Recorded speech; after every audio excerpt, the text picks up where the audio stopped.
Welcome to the deep dive. Today we're jumping into something really interesting. Yeah. It's about the new GPT-5 that everyone's talking about, but, Uh-huh.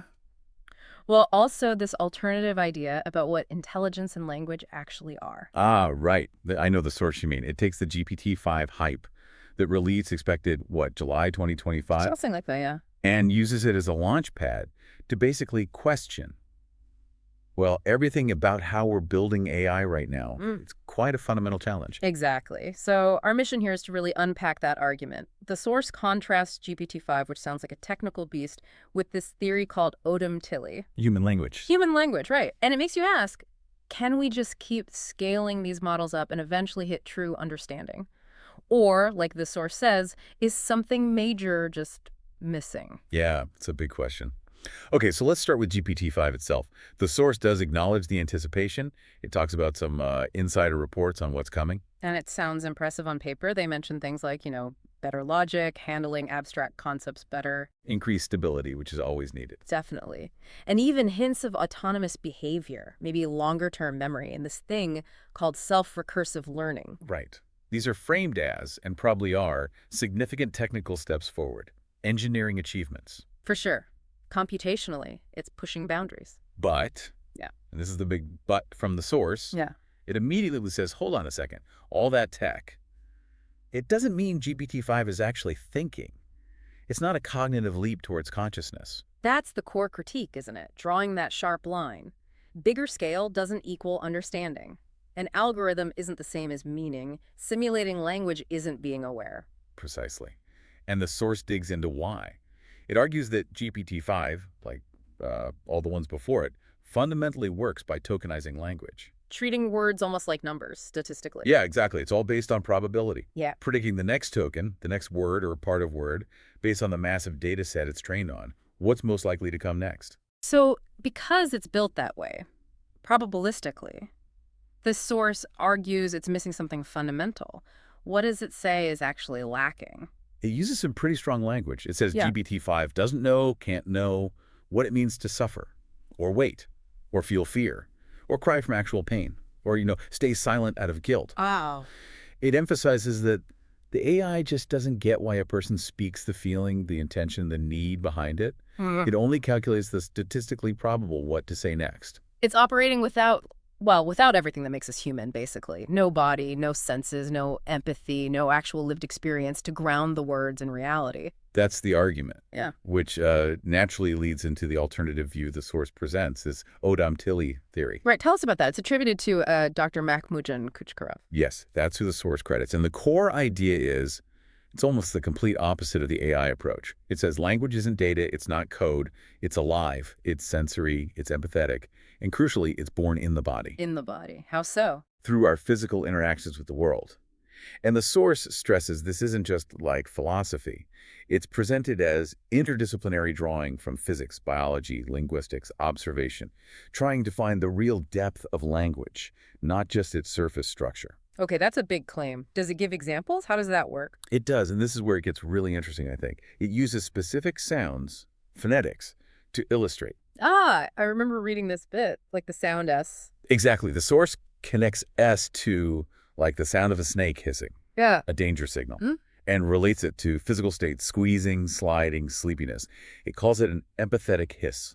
Subtle, maybe unconscious, but biologically rooted. Huh. And what about Esh? The esh sound. That's linked to the sound of something fragile breaking. Think of twigs snapping or ice cracking. Right, and then it connects that sound across languages to words for smallness, vulnerability, like child, chico, chiquito. It's suggesting the sound itself carries a kind of physical meaning. That's the hypothesis. Yeah. And maybe the most striking one is the sound S. The source describes A as the very first sound, the sound of birth. A newborn's first cry when it hits the air. Wow, okay. Calls it an ontological beginning, tied to our first experience of space, time, and, importantly, pain. It's framed as the most basic, authentic sound because it comes directly from the body's physical response. And the source insists this isn't just metaphor, right? It calls it phonetic neurophysiology. Exactly. It's arguing for a real link between the physics of sound, how we make it, how we hear it, and our biology, our brain states. And they contrast that directly with GPT-5, which can't feel breath or touch or terror. It can't birth a sound from a lived moment. It just retrieves and combines data points. So beyond offering this alternative, the source also criticizes the AI field itself. It mentions something like self-deception. Oh, it definitely pulls no punches there. Mm. It looks at terms like self-recursive learning or autonomous agent. Which sound very futuristic. They sound like consciousness is just around the corner. But the source argues, hold on, these are just fancy terms for processing bigger data sets, maybe modeling how something appears to react, but without any actual internal state. No subjectivity. So the critique boils down to GPT-5 processes, it doesn't learn. It models feelings, it doesn't feel, it reproduces speech patterns, it doesn't actually speak from meaning.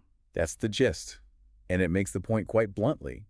Humans didn't start talking because someone fed them a giant text file. Ah, right. We spoke because we got hurt or needed something or felt something strongly, love, fear, whatever, driven by experience. GPT-5, this source argues, has had zero of that. It's completely detached from that origin.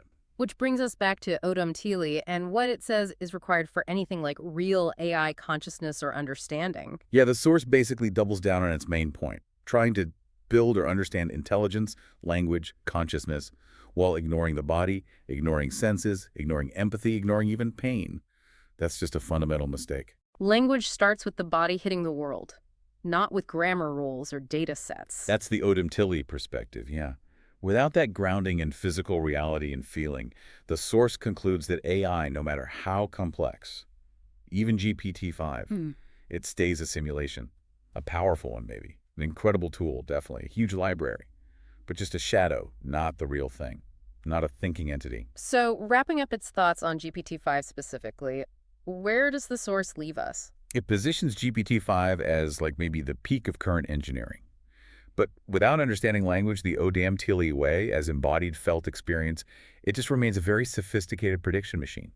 An imitation generator. Yeah. An algorithm, not a phenomenon. The phenomenon being actual subjective experience. So even if it hits AGI benchmarks on paper... Even then, the source argues, it won't be human in the sense we mean awareness or consciousness because it lacks that fundamental contact with reality through a body, through lived experience. That's a powerful idea. It really is. Yeah. And the source leaves you with this thought. Maybe true artificial intellects won't emerge from processing billions of parameters. Maybe it could arise from just a single sound. If that sound came from a being, even an artificial one, that was genuinely reacting to the world from within. Because that's where language started, according to this view. In the cave, yeah. Yeah. From fear, from crying, from need, love, death, from life. Not from data scraping. So a final thought then for you listening. As we anticipate what GPT-5 can do, and we see AI getting more and more capable, it's worth considering this challenge from the source. Can you really build intelligence without a body? Can you understand language if you ignore pain and feeling? Can you chase consciousness while sidelining empathy and lived reality? What does this fundamentally different viewpoint mean for where AI might actually go, or perhaps where it can't go? Definitely gives you a lot to chew on.